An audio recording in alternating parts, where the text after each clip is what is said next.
Hey, Shalom, y'all. First and foremost, I want to give all the praises, the glory, and the honor to the Most High Yahweh, doing so in the name of His only begotten Son, Yahweh Shai. I also want to give double honors to all the elders and the brothers that's out here laboring in this word, in truth and in sincerity, doing everything to make your calling and election sure. Shalom to y'all and y'all families. I also want to say shalom to all the Akim, Akwatim out there that are out here receiving, learning, believing, and keeping the faith. Shalom to y'all and y'all families as well. May the calling of election be upon all y'all and y'all's households. And the Lord, what is lesson edifying, man? And I've been following this Henry Ruggs III situation, loosely ever since it came out, and then more closely since some charges were announced and things kind of escalated.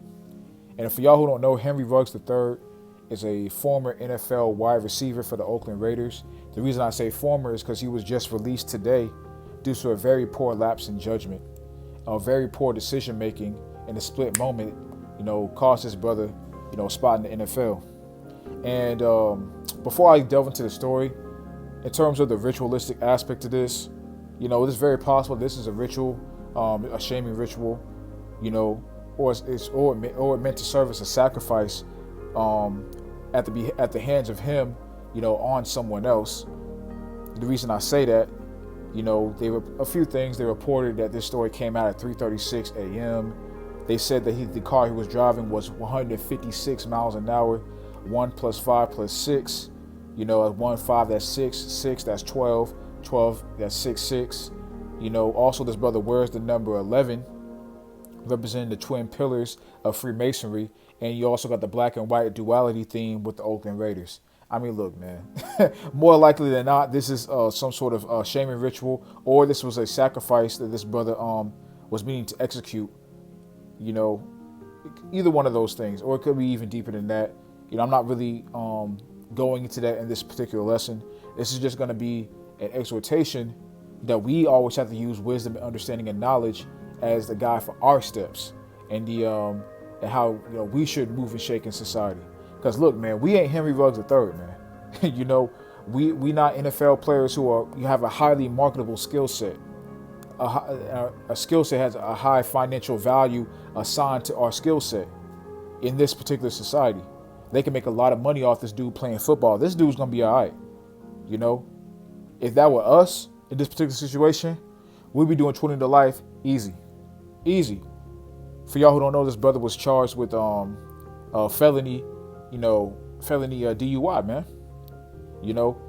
He was driving he had a C8 Corvette, was driving at 100. They claim he had a C8 Corvette, was driving at 156 miles an hour, drunk, and killed, and got in an accident and killed someone, man. If that were us in this situation, like I said, we'd be easily doing 20 to life. This brother, he might do a year, maybe. He may not even do no time, man. Who the hell knows? And he will definitely be back in the NFL.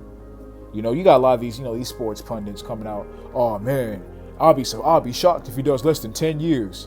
Oh, he should never play in the NFL ever again. Look, we all make mistakes, man. A lot of these sports pundits, they just enjoy seeing the so-called black man fuck up his life. So why give them the ammunition? Why give them any ammunition? Why give them the satisfaction of heart of seeing you fuck up your life, man? This dude has a highly marketable skill set, so he'll be back in the NFL again. He was a top 10, I think a top 12 draft pick, just a year ago, man. The second year of his career, he'll be back playing the NFL again, assuming this society is still around in a year, 2 years or so. Whenever he's back, he'll be back in the NFL. So all these people on the internet and these sports talk radio show hosts and these pundits on TV and whatnot, they just get a kick out of seeing the so-called black man, especially a young so-called black man, fuck up his life. They get a rise out of that. That helps them feel better about themselves and their lack of accomplishment. Because they're validated by things of this world, and they ultimately have a level of jealousy for people who are able to kind of make something out of their natural gifts and natural abilities that they lack. But that's a whole nother story for another day. The point is, we have to walk with wisdom and understanding, because we're not Henry Ruggs III where we can go back in the NFL and work our way back up to millions of dollars, man. After having a poor lapse in judgment. Like I said, we do this, we lose everything, man. We're in the system probably for life, at least for 20 years. You know, next thing you know, we a product of the system. We taking the poke, then we taking the ending of the poke. Y'all know what that is. The C. All because of a poor lapse in judgment. You know. So let's go ahead and get into the article and go into it. It says Las Vegas Raiders wide receiver Henry Ruggs faces 2 felony charges in fatal crash. Las Vegas Raiders wide receiver Henry Ruggs III was released from a hospital into a Las Vegas jail ahead of an initial court appearance Wednesday on multiple felony charges after a fiery pre-dawn vehicle crash that left a woman dead and Ruggs and his female passenger injured, police and his attorney say. Ruggs, 22, and his passenger were hospitalized with unspecified injuries that police said did not appear life-threatening after the Chevrolet Corvette he was driving slammed at high speed into the rear of a Toyota RAV4 on a busy thoroughfare in a residential area several miles west of the Las Vegas Strip about 3:40 a.m. Tuesday. So in this particular article, they're saying they're using the time 3:40. In other articles and other sources, they've used the time 3:36, which we all know what that is. That's why I said more than likely this is some kind of ritual, but like I said, I'm not going to really focus on that in this particular video. But we see that this brother's a young brother. He's 22 years old. He's around the same age as a lot of us brothers who I'm sure are watching my videos. You know, he's a young brother. You know, a lot of potential ahead of him in the NFL. You know, but as you can see, one bad decision can change everything for you. When you make a decision this deleterious, and you have this big of a lapse in judgment, that alters your reality to a huge extent, man. You'll never go back to being the same person, you know? And you'll never be the same person in the eyes of the public. Now, you may say, oh, why does that matter? Well, it doesn't matter. It doesn't matter, but I will say this, you know? You don't want to be known as someone who continuously makes bad decisions.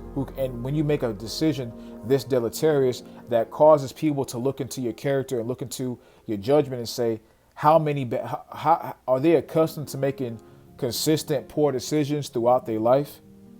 You know, that you lose credibility in the minds of people, which lessens your opportunity for things that you might want to delve into, man. You know what I'm saying? And also too, on a spiritual level, you lose trust of brothers, man. You know, the brothers that are allies to you. You know, brothers that have your best interests, brothers that care for you. You lose trust of people when you make horrible lapse of judgment decisions like this, man. So you don't want to make a habit of just being the guy that makes the worst decision at the worst possible time. You know. Because like I said, one bad decision can fuck up everything you worked hard for. You know, we're working for the kingdom. We're working for the kingdom of heaven, man. We make one bad decision, that could put us in a position where, we're caught up in the court system. We're caught up in the prison industrial complex. Next thing you know, we're at the complete submission, for whatever this man has set out for you, while you're in his prison system, man. So we gotta always use wisdom and discretion and proper judgment when making decisions. So I want to go to some scriptures, and we can go and round this out. But let's go to the book of Ecclesiastes, 7th chapter. It's Ecclesiastes 7 and 12. For wisdom is a defense, and money is a defense. But the excellency of knowledge is that wisdom giveth life to them that have it. So it says that wisdom is a defense, man. A defense and a protection, or defense or protection against ourselves, man. You know, like I said earlier, the scriptures say to, trust in the Lord, Yahweh, and lean not on our own understanding. So that wisdom, which is what? The guidance, the instruction, of how we should live our life, which ultimately is the spirit of Yahweh Shai working in you, because wisdom, Yahweh Shai is wisdom, which you can read in 1 Corinthians, the first chapter, that says Yahweh Shai, is the wisdom of the Most High. And you can read, if you can receive this in the spirit, you can read it all throughout the scriptures. But it states it verbatim in 1 Corinthians, the first chapter. You know, matter of fact, let's go ahead and get that. Let's just go ahead and get to it. That way, you just prove all things as the scriptures say. This is 1 Corinthians chapter 1 and verse 24. But unto them which are called both Jews and Greeks, Christ the power of God and the wisdom of God. So Yahweh Shai, or Christ, is the power of the Most High and the wisdom of the Most High. So the wisdom of the Most High at its highest level is Yahweh Shai. But what is that in the fleshly realm? It's the instruction, the guidance of how we should live our lives, man.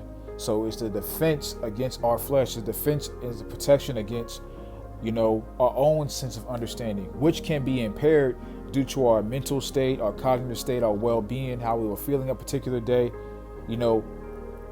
Feelings and our mental state can go on a whim depending on what's going on in our lives, man.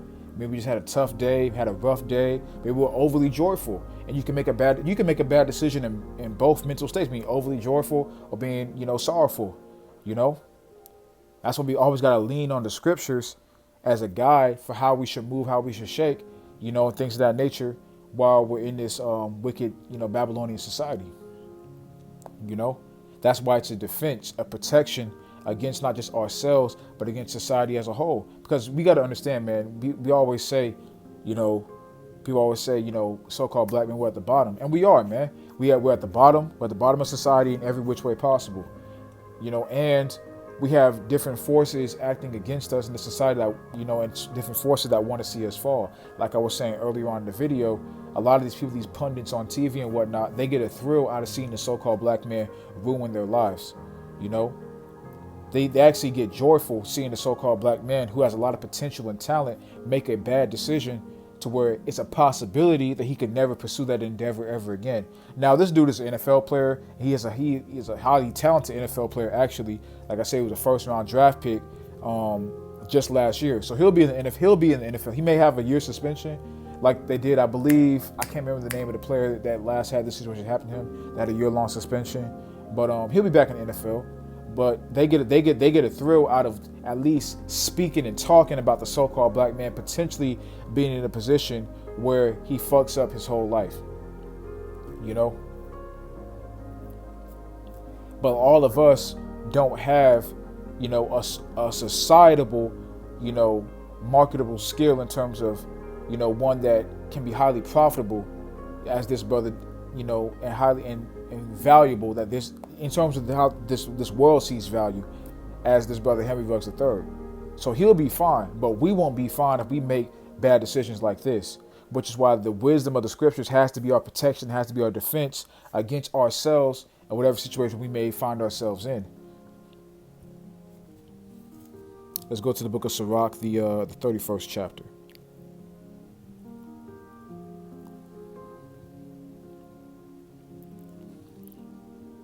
This is Sirach 31 and 27. Wine is as good as life to a man if it be drunk moderately. What life is then to a man that is without wine? For it was made to make men glad. So there's nothing wrong with drinking, man. But is it profitable for you? As the scriptures say, everything is not profitable for every man. Is it profitable for you to be drinking? Just think about it. It's probably not the best decision for you to be drinking all into the wee hours of the night. You drove to a specific function and you drunk at 2:30, 3 o'clock in the morning, man. That's not a wise decision to make. You're leading yourself and you're making the opportunity to make a bad decision more likely. That's what you're doing, man. You're leaving the window of opportunity for a bad decision open. That's the thing. Opportunities for bad decisions are going to be there because we're in Babylon. But you want to do the best you can to provide a defense to close that gap via the wisdom of the scriptures, man.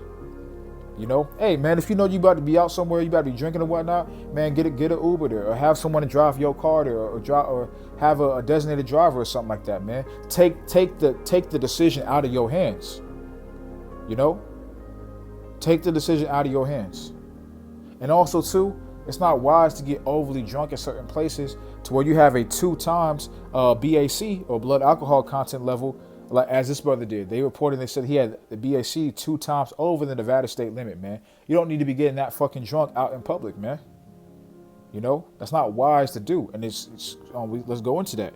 It says, wine is, I'm going to read 27 again. Wine is as good as life to a man if it be drunk moderately. What life is then to a man that is without wine, it was made to make man glad. Wine measurably drunken in season, bringing gladness of the heart and cheerfulness of the mind. So wine drunken in season, bringing gladness to the heart, man. So there's nothing wrong with drinking. Ain't nothing wrong with, in fact, drinking for some brothers is a good thing. Some brothers may have to take issue with me saying that, but drinking for some brothers may be a good thing, man. It helps you decompress. Having a little something to sip, here and there, helps you decompress from the spirit of Babylon. Helps you decompress from things not going your way. The curses. You just seeing your people and seeing the state that we in as a whole, and you just get bogged down in the spirit at times. Babylon's weighing on you. You waiting for the end. You ready for the end to come. You may get down the spirit at times. Hey, ain't nothing wrong with sipping a little something here and there, man. Popping a bottle here and there, man. Ain't nothing wrong with that. You may be with a woman or your woman, however your situation you got going on.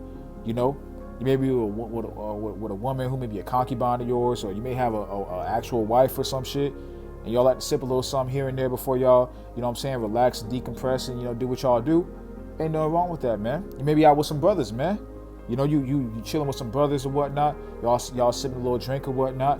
Whatever y'all brothers like to get into, and it lightens the mood, and it brings cheerfulness to the occasion, man. Whatever the situation may be, ain't nothing wrong with that, man. That's what it's made for.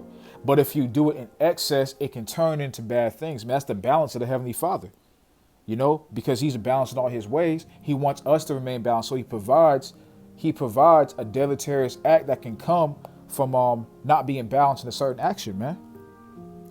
Going to verse 28, it says, "Wine measurably drunk," and that keeps us accountable as well. And that keeps us, because the Most High will give you a warning, man.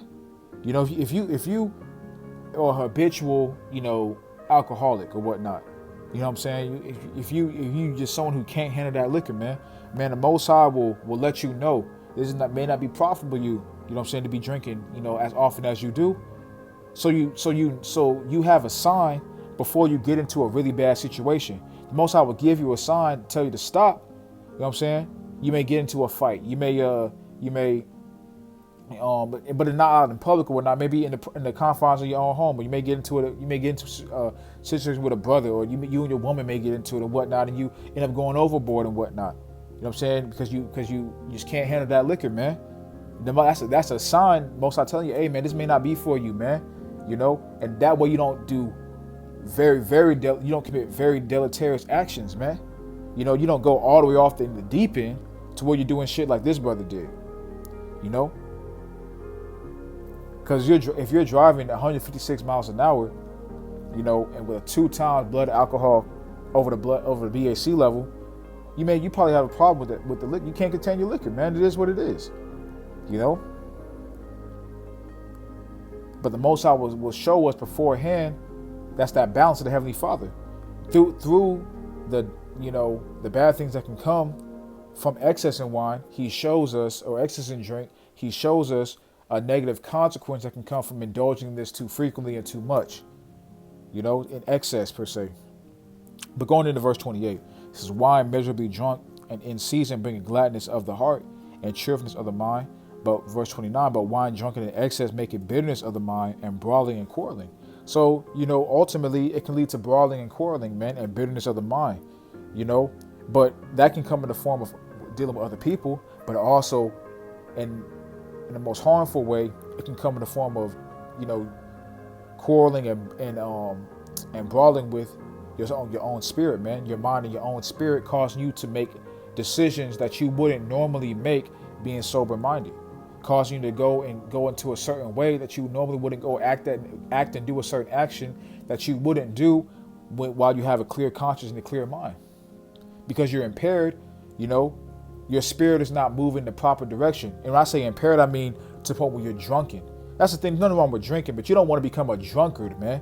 You don't want to be acting like a damn fool. You know, you can't control yourself. You can't control your actions. You know, you're not thinking straight. You don't want to get to that point where you blacked out and shit, man. Where you don't know what's going on. You know, where you're too drunk to the point where you make bad decisions. You don't want to get to that point. And that's the wisdom of the scriptures, man. You get that from the wisdom of Yahweh Bashim Yahushua. It's in this book, man. You know? You don't want to get to the point where you're drunk in excess. You know, where you're brawling and quarreling with your own spirit and your own mind, man. You know? Will you ruin a situation for you? May ruin your whole, like I said, this brother, he gonna be all right. But if that were us, man, our life would be over, man. It'll be over for us, man. 20 to life easy. You kill someone in a DUI, 20 to life easily, man. We're done. So it's always important to walk with wisdom, prudence, understanding, and to stay in the scriptures, man. Because that's what's going to give us the foundation and the guide, you know, to remember, hey, man, I probably shouldn't do this. You know, I'm sipping a little something, man. You know, let me not get overly drunk. The scriptures say don't do that, man. You know?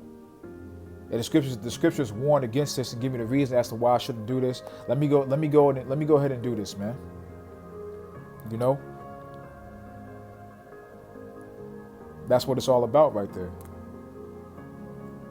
I'm going to go to the book of Proverbs, the 15th chapter.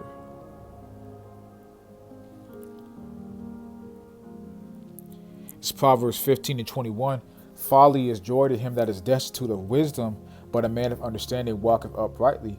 Just, you know, you have your wits about you, man. When you're walking in understanding of Yahweh Bashim Yahushua, which is the wisdom of the scriptures, you know, what you get from the scriptures, you know, you're gonna walk more uprightly, man. You're gonna have your wits about you, man. You're gonna make sound decisions, you know. You're gonna always keep in mind, hey, I shouldn't do this because this negative action, this negative consequence can come from me making a bad decision, man. Hey, man, if I do this, man, I could hurt this person. You think about yourself. You think about other people. You think about how it can be bad for you in the long run. You think about the negative consequence that can last you a lifetime of headache and pain that can come from you making one bad decision. Like they say, it takes a lifetime to build up a reputation, but it takes one bad decision to ruin it in a matter of seconds, man. It takes a lifetime to build up to a point where you want to be as a man. And from a spiritual lens, we build up to be, you know, men of the Most High in the kingdom, man. Kings and priests on the earth, man. You know, it takes a lifetime to build to that point. Consistent diligence, studying, praying, doing the work, keeping the commandments, being diligent in this word, man. A diligent amount of time making our calling of election sure. That takes a lifetime to build up, man. But it takes one bad decision. Now, one bad decision, one fuck up, and you out of there, man. Your life is over. You caught up in the system. You taking the jab. Then you taking the C. You know, the CP. You know what I'm putting down. You know, you gotta keep your wits about you, man. But you get that through understanding. You know, as it says, but a man of understanding walketh uprightly. But it says, folly is joy to him that is destitute of wisdom. When you don't have this wisdom and understanding, you look at folly as a thrill-seeking type shit. You know, this brother, he's driving a fast car. You know, you out there with your boys, and they said in the article he was with this woman and whatnot. Man, you trying to drive all fast and shit. You know, you the new nigga coming up. You know, you the NFL. You know, all this and the third, man. Or any of us, you know, you're in a situation where, you know, you got a little something going for you, you know, you think you that brother, you know, you just think you that dude, man, you know, and you're looking for thrill seeking folly as a form of validation, as a form of enjoyment, man, entertainment, you know, but that really is given to brothers who are destitute of wisdom, because if you have wisdom and understanding, you would know what true riches is. You would know what true validation is.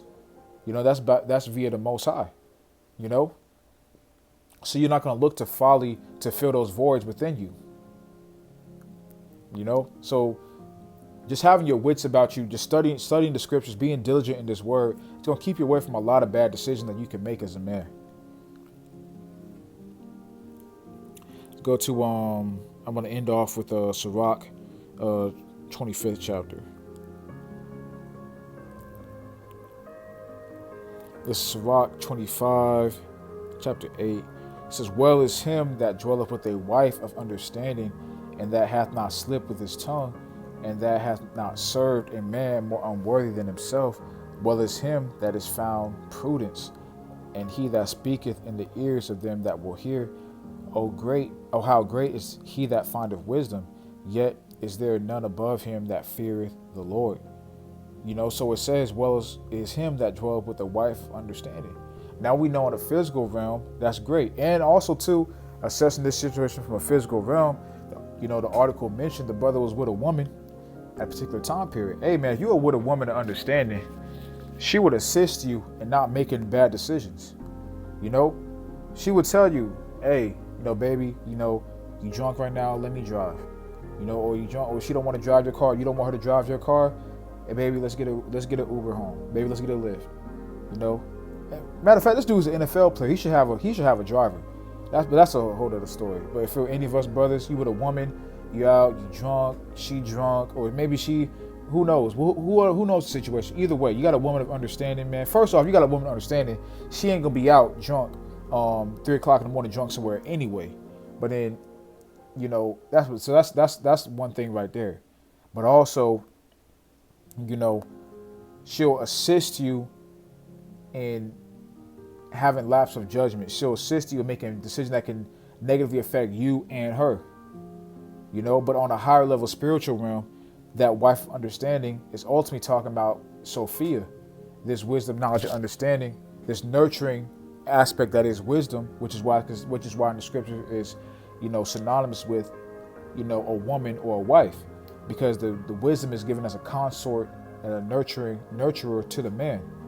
And ultimately, that's talking about Yahweh Shah, because Yahweh Shah and the spirit of Yahweh Shah in us is what's going to keep us away from making bad decisions, what's going to keep us away from having habitual poor lapses in judgment that leads to the big one that we can't get out of, man. And why is that? Because ultimately, when we get this wisdom, we're always supping with this wisdom. We're always we're allowing this wisdom to embody us. We're becoming one with it. We're continuously searching it for answers and for guidance and for instruction. When we're doing that, man, we're being primed, we're being prepared, and we're being kept for a holy purpose, man, to rule in the kingdom of heaven, man, to be the new kings and priests of the earth. So the Most High is preserving us, for that seat right there. So He's not going to allow certain deleterious things to come upon us to that extent that we can't climb our way out of it, man.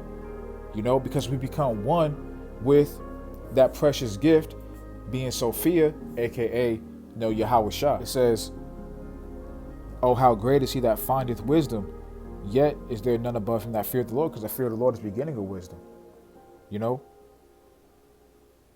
So all of that is really a defense for our life, man. And that has to be the guide for our every step. Because if it isn't, man, you're liable to make one decision that could fuck up everything you worked hard for.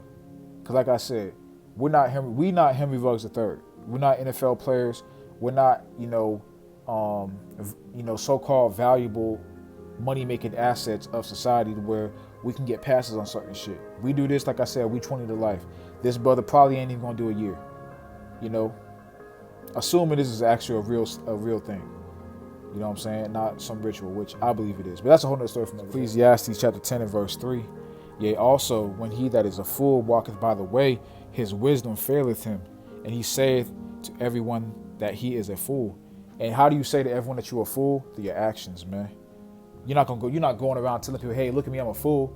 Hey, my name is such and such, I'm a fool. You ain't doing that, man. But you say you're a fool to everyone via your actions. Like I said, people may say, hey, Malak, that isn't why do you care? Why do you care what people think about you? And it's not about caring what people think about you. It's about not breaking the trust that you built up with people via your consistent bad decisions.